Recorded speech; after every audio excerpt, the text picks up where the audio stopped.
Amara est descendue de son jet privé après un voyage d'affaires à l'étranger. À son arrivée à l'aéroport international Motel Mohammad, une foule de fans l'attendait avec impatience. Ils avaient appris son retour et étaient venus accueillir leur idole. Quand Amara est apparue, ses admirateurs ont explosé de joie. Ils ont jeté des pétales de fleurs sur le sol pour qu'elle marche dessus et une petite fille lui a offert un bouquet de roses. Ce traitement digne d'une reine a touché Amara, une femme d'affaires à succès, propriétaire de She Luxury Air, une marque de luxe à la croissance rapide dans le pays. Avec un sourire doux, elle a regardé la foule. Parmi les fans, elle a remarqué une jeune fille en fauteuil roulant, criant son nom avec enthousiasme. Émue, Amara a sorti une liasse de 3 millions de Naira de son sac et l'a offerte à l'enfant handicapé. Ce geste généreux a émerveillé tout le monde. Les téléphones ont capturé l'instant en photo et vidéo, et la scène est devenue virale sur les réseaux sociaux. Amara a ensuite annoncé qu'elle prenait la jeune fille sous son aile et lui offrait une bourse pour étudier jusqu'à l'université. Cette nouvelle s'est répandue comme une traînée de poudre grâce aux blogueurs influents qui ont salué son acte de générosité. Ce n'était pas la première fois qu'Amara faisait preuve d'une telle bonté, ce qui renforçait sa popularité. Mais ce que le public ignorait, c'est que sous son apparence élégante, son sourire charmant et son talent pour les affaires, Amara cachait un secret sombre et dangereux. Si ce secret était révélé, il pourrait détruire sa réputation et l'empire qu'elle avait bâti. Amara était une femme d'affaires prospère. Sa compagnie, She Luxury Air, était très populaire, fréquentée par des célébrités et des influenceurs avec des boutiques dans toutes les grandes villes du pays. Elle dominait l'industrie du luxe aérien. Pourtant, Amara n'avait pas toujours été aussi riche. Autrefois, elle était mariée à Nidu, un modeste commerçant de la grosse ville. Ensemble, ils avaient une fille, Ada. Bien que Nidu ne soit pas riche, il vivait correctement grâce à son petit magasin de produits alimentaires. Amara l'aidait souvent à la boutique et leur famille était heureuse et unie. Mais tout a changé quand un ami, Breur, a proposé à Nidu une opportunité alléchante. Un emploi bien payé aux États-Unis avec logement gratuit et de nombreux avantages. Le salaire promis était bien plus élevé que ce que rapportait son commerce. Nidu était tenté, mais il n'avait pas assez d'argent pour financer un tel projet et il avait des doutes sur l'offre. Quand il en a parlé à Amara, elle était enthousiaste. « C'est une chance unique, lui a-t-elle dit. Vivre à l'étranger offrirait une meilleure vie à notre famille, une meilleure éducation et des soins pour Ada. » Elle a balayé ses inquiétudes, suggérant de vendre la boutique et d'emprunter de l'argent pour couvrir les frais de voyage. Nidu, toujours hésitant, trouvait le risque trop grand, mais Tamara a insisté, refusant de laisser passer cette opportunité. Après de longues discussions, il a cédé. Ils ont vendu la boutique et emprunté de l'argent, réunissant 20 millions de Naira qu'ils ont envoyés à l'agent de voyage recommandé par Breur. Mais après avoir reçu l'argent, l'agent a disparu. Il ne répondait plus aux messages. Son téléphone était éteint et il était introuvable. Nidu et Amara ont réalisé qu'ils avaient été escroqués. Ils avaient tout perdu en un instant et Nidu était criblé de dettes. Dévasté, il pleurait amèrement. Amara regrettait de ne pas avoir écouté son mari, mais il était trop tard. La situation est devenue insupportable. Les créanciers harcelaient Nidu pour qu'il rembourse ses dettes. Il a demandé de l'aide à ses amis, même ceux qui l'avaient aidé par le passé, mais personne n'a voulu l'aider. Déprimé, Nidu est tombé malade à force de trop réfléchir. Il a été emmené à l'hôpital, mais il n'a pas survécu. Sa mort a brisé Amara et sa fille Ada. Sans ressources ni soutien, Amara a cherché désespérément un emploi. Trouver un travail de bureau était difficile, mais elle a fini par être embauchée comme femme de ménage chez Madame Patricia, une riche veuve vivant dans un grand manoir à la grosse ville. Madame Patricia possédait plusieurs hôtels dans le pays et était très riche. Malgré sa fortune, elle était gentille et traitait Amara comme une sœur. Elle a même payé pour qu'Ada retourne à l'école. Amara était reconnaissante pour cette chance. Mais au fil du temps, Amara a remarqué quelque chose d'étrange chez Madame Patricia. Dans sa grande maison, une chambre restait toujours fermée à clé.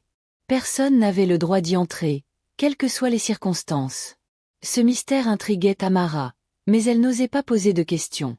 Amara trouvait l'interdiction d'entrer dans cette mystérieuse chambre très étrange, mais elle s'est dit que Madame Patricia avait peut-être ses raisons et n'y a plus trop pensé, jusqu'à une nuit où un bruit léger dans la maison l'a réveillée. Curieuse, elle s'est glissée hors de sa chambre pour voir d'où venait ce bruit. C'est alors qu'elle a vu Patricia, vêtue d'une robe noire fluide, un foulard rouge noué autour de la tête, tenant des bougies rouges et blanches. Elle entrait dans la chambre secrète, celle qu'elle avait interdite à tout le monde. Amara est vite retournée dans sa chambre pour ne pas être repérée. De retour dans son lit, elle était troublée et confuse.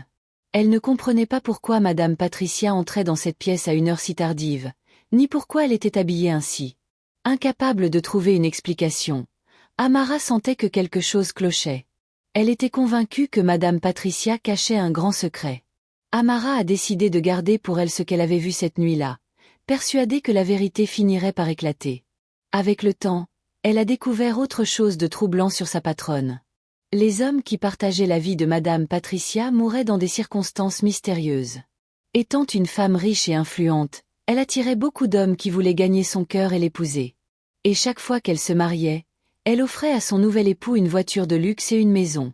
Pourtant, ces hommes ne profitaient jamais longtemps de ces cadeaux. À peine un an après le mariage, ils mouraient soudainement, soit d'une maladie subite, soit dans un accident étrange.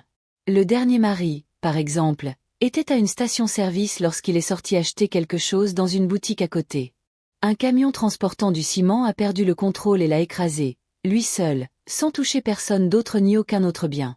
Ces morts à répétition ont commencé à faire jaser. Beaucoup soupçonnaient Madame Patricia d'utiliser ces hommes pour des rituels d'argent, mais il n'y avait aucune preuve pour étayer ces rumeurs. Malgré tout, Amara était reconnaissante de travailler pour Madame Patricia, car elle bénéficiait de nombreux avantages. Mais un jour, tout a basculé. Sa fille unique, Ada, est tombée malade. Ce qui semblait être un simple mal de tête s'est aggravé, et Ada a été transportée d'urgence à l'hôpital. Après des examens, le médecin a convoqué Amara dans son bureau. Son air grave laissait deviner une mauvaise nouvelle. « Madame, votre fille a besoin d'une intervention médicale urgente. On lui a diagnostiqué un astrocytome polymorphe, une tumeur au cerveau. Elle doit être transférée à l'étranger immédiatement pour une opération, sinon il sera trop tard, a-t-il expliqué. Amara, bouleversée, a éclaté en sanglots. Cette nouvelle était bien pire que tout ce qu'elle avait imaginé. Le médecin a tenté de la calmer. Ne pleurez pas. Cela ne résoudra rien. Soyez reconnaissante qu'on ait détecté le problème à temps. Les chances de succès de l'opération sont élevées. Mais il faut réunir 50 millions de Naira pour les frais de l'opération dans un hôpital en Inde. Amara était sous le choc. 50 millions de Naira. Elle n'avait même pas un Naira sur son compte bancaire. En quittant le bureau du médecin, elle était effondrée, se demandant comment elle pourrait rassembler une telle somme pour sauver sa fille. Désespérée, elle s'est tournée vers la seule personne qu'elle connaissait capable de l'aider, Madame Patricia. En larmes, Amara l'a suppliée de sauver la vie de sa fille. Madame Patricia l'a écoutée en silence pendant un moment, puis a répondu « Amara, je suis désolée, mais je n'ai pas d'argent en ce moment. J'ai moi-même des dettes à rembourser.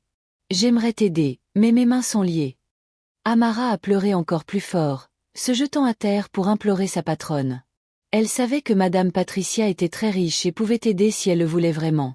Devant les supplications d'Amara, Madame Patricia a fini par céder. « D'accord, arrête de pleurer. Je vais t'aider. Je n'ai pas l'argent que tu demandes, mais je peux te présenter à des amis puissants. Si tu rejoins notre groupe, les Sœurs Noires, tu deviendras très riche et l'argent pour soigner ta fille ne sera plus un problème, » lui a-t-elle dit avec un sourire rassurant. Les paroles de Madame Patricia ont redonné un peu d'espoir à Amara. Elle l'a remerciée et s'est précipitée à l'hôpital pour être auprès de sa fille malade. Toute la nuit, Amara a réfléchi profondément. Bien que Madame Patricia n'ait pas expliqué en détail qui étaient les Sœurs Noires ni ce que représentait leur club, Amara soupçonnait qu'il s'agissait d'une société secrète pratiquant des rituels occultes. Des rumeurs circulaient selon lesquelles ce groupe se livrait à des sacrifices de sang. Ce genre de choses, Amara voulait absolument l'éviter. Mais face au déclin de la santé de sa fille Ada et à l'absence d'autres solutions pour réunir l'argent nécessaire à son opération, elle n'avait pas d'autre choix que d'envisager de rejoindre les Sœurs Noires. Le médecin avait été clair. Il fallait agir vite pour sauver Ada, sinon elle mourrait. Le lendemain, Amara est retournée voir Madame Patricia et lui a annoncé qu'elle était prête à rejoindre le club. Ravie, Madame Patricia l'a emmenée chez la chef du groupe, une femme appelée la Reine-Mère. La Reine-Mère vivait dans une immense villa luxueuse dans le quartier huppé de l'Issy à Lagos. Amara était stupéfaite par la richesse de cette femme. Elle lui a expliqué sa situation désespérée et son désir de rejoindre les Sœurs Noires pour sauver sa fille. Après l'avoir écoutée, la reine-mère a répondu. Madame, je vais vous donner 5 millions de Néra, plus que les 50 millions dont vous avez besoin, pour que vous puissiez prendre soin de votre fille et de vous-même. Mais sachez une chose. Une fois que vous acceptez cet argent, vous devrez rejoindre notre club et il n'y aura pas de retour en arrière, quelles que soient les conditions. Amara, folle de joie, a accepté sans hésiter. Avec cet argent, Ada a été rapidement envoyée à l'étranger pour son opération. L'intervention a été un succès et, quelques mois plus tard, elles sont rentrées au pays. Ada allait beaucoup mieux et Amara était heureuse du résultat. Mais au fond d'elle, elle était inquiète. Elle savait que l'argent venait des Sœurs Noires et qu'elles exigeraient bientôt qu'elle tienne sa promesse de rejoindre leur groupe. Elle ne pouvait ni refuser ni s'enfuir, car elle la retrouverait. 2 mois après leur retour d'Inde, Amara a reçu une lettre d'invitation des Sœurs Noires pour leur fête de fin d'année où de nouveaux membres seraient initiés. Elle a compris ce que cela signifiait pour elle. Inquiète, elle a montré la lettre à Madame Patricia et lui a fait part de ses craintes. Mais sa patronne a balayé ses inquiétudes d'un rire. Voyons, Amara, il n'y a rien à craindre. Ce n'est qu'une fête. Une fois que tu seras membre, tous tes problèmes d'argent disparaîtront. Ne veux-tu pas être riche? N'en as-tu pas assez d'être domestique? Tu devrais remercier Dieu que je t'ai présenté à ce club. Ces mots ont un peu rassuré Amara. Et le jour de la fête est arrivé. Amara s'est habillée et est partie avec Madame Patricia. Après un long trajet, elles ont quitté l'autoroute pour emprunter un chemin isolé jusqu'à arriver dans un grand domaine entouré de hauts murs en pleine campagne. À l'intérieur, de nombreuses voitures de luxe étaient garées, appartenant à des femmes influentes venues pour la fête. L'événement n'avait pas encore commencé, et les membres discutaient près de la piscine. Mais quelque chose a attiré l'attention d'Amara. Bien que la fête soit réservée aux femmes, le domaine était surveillé par des hommes armés vêtus de costumes noirs avec des visages sérieux. 2 hommes préparaient de la viande pour le repas, mais Tamara ne pouvait pas identifier quel animal ils découpaient. Soudain, une voiture est arrivée. 2 hommes armés en ont fait descendre 2 femmes, les yeux bandés. C'étaient les cuisinières engagées pour préparer le repas. Peu après, l'un des hommes découpant la viande s'est approché de la reine-mère pour lui dire qu'il n'y aurait pas assez de viande pour tout le monde. Sans hésiter, la reine-mère a ordonné qu'une des cuisinières soit sacrifiée et ajoutée à la viande pour compléter le repas. Amara, choquée, a étouffé un cri. Madame Patricia l'a pincée discrètement et lui a murmuré de se taire si elle ne voulait pas d'ennui. Sous les yeux d'Amara, l'une des cuisinières a été tuée et transformée en viande pour la fête. Amara tremblait de peur face à cette scène horrible. Elle a réalisé que la viande préparée était de la chair humaine. En observant les autres femmes, elle a été terrifiée de voir qu'aucune ne semblait troublée. Elle continuait à discuter et à boire du vin comme si de rien n'était. Amara, pétrifiée, comprenait maintenant à quel point les Sœurs Noires étaient diaboliques. Le repas a bientôt été servi et l'autre cuisinière, toujours aveuglée, a été forcée de goûter la nourriture qu'elle avait préparée. Ensuite, la reine-mère lui a donné une grosse somme d'argent, l'a fait remonter dans la voiture, les yeux bandés, et l'a renvoyée. La cérémonie a alors commencé. La reine-mère a conduit les femmes dans une salle sombre où elles ont toutes revêtu des robes noires avec des foulards rouges autour de la tête. La pièce était un sanctuaire orné d'idoles tachées de sang avec des murs également maculés. La reine-mère a demandé à Amara et 5 autres nouvelles membres de s'agenouiller devant elle. Elle a sorti un petit récipient contenant un liquide et a prononcé des incantations étranges. Elle a fait passer le récipient pour que chacune en boive. Quand Amara a goûté, le liquide avait un goût de sang mélangé à des herbes et du gin. Ensuite, on leur a donné un morceau de viande crue à mâcher. Amara a d'abord cru qu'il s'agissait de viande animale, mais elle a plus tard compris que c'était de la chair humaine. La cérémonie d'initiation était terrifiante. Après d'autres rituels, la reine-mère leur a annoncé qu'elle recevrait bientôt leur première mission, qu'elle devrait exécuter sans poser de questions ni hésiter. La cérémonie d'initiation terminée, les membres sont sortis pour la fête. Elles ont dansé, bu et mangé la nourriture préparée. Le moment fort de la soirée a été l'annonce d'un don de 300 millions de Néra à chaque nouvel membre pour lancer une entreprise. Avec la promesse d'un soutien continu du club à condition de rester loyal, la fête s'est terminée et chacune est rentrée chez elle. De retour à la maison, Amara était plongée dans ses pensées. Elle savait qu'elle était sur le point de devenir riche, mais son initiation dans une société secrète l'inquiétait profondément. Elle ignorait quelles exigences lui seraient imposées, mais elle espérait que tout se passerait bien. Avec les 300 millions de Néra reçus, Amara a ouvert son premier magasin de produits capillaires. Elle a payé des influenceurs pour promouvoir son commerce sur les réseaux sociaux, et en peu de temps, son entreprise a explosé. Les commandes affluaient, et en seulement 3 mois, elle planifiait déjà d'ouvrir 2 nouvelles boutiques dans la ville. Amara était ravie. Elle devenait de plus en plus riche et pouvait désormais subvenir aux besoins de sa fille Ada sans difficulté. Mais alors que tout semblait aller pour le mieux, elle a reçu une convocation des Sœurs Noires. L'heure était venue d'accomplir sa première mission. Horrifiée, Amara a découvert ce qu'on attendait d'elle. Elle devait fournir immédiatement le cœur et les cheveux d'un enfant de 5 ans. Et elle avait 48 heures pour le faire. Amara est rentrée chez elle, bouleversée et confuse. Elle savait qu'une mission lui serait demandée, mais elle n'avait jamais imaginé quelque chose d'aussi monstrueux. Bien que l'idée soit terrifiante, elle savait qu'elle n'avait pas le choix. Désobéir aux Sœurs Noires aurait des conséquences graves. Désespérée, elle a commencé à réfléchir à un plan pour accomplir cette tâche sans être soupçonnée. Une idée sombre lui est venue à l'esprit. Le lendemain, elle a pris sa voiture et s'est rendue dans un quartier pauvre. Elle s'est garée sur une rue isolée, sachant que les enfants du coin, issus de familles modestes, rentraient souvent seuls de l'école à pied. Elle a attendu patiemment. Bientôt, des groupes d'enfants sont passés, discutant et jouant joyeusement. Amara savait qu'elle ne pouvait pas approcher un groupe. Elle devait attendre un enfant seul.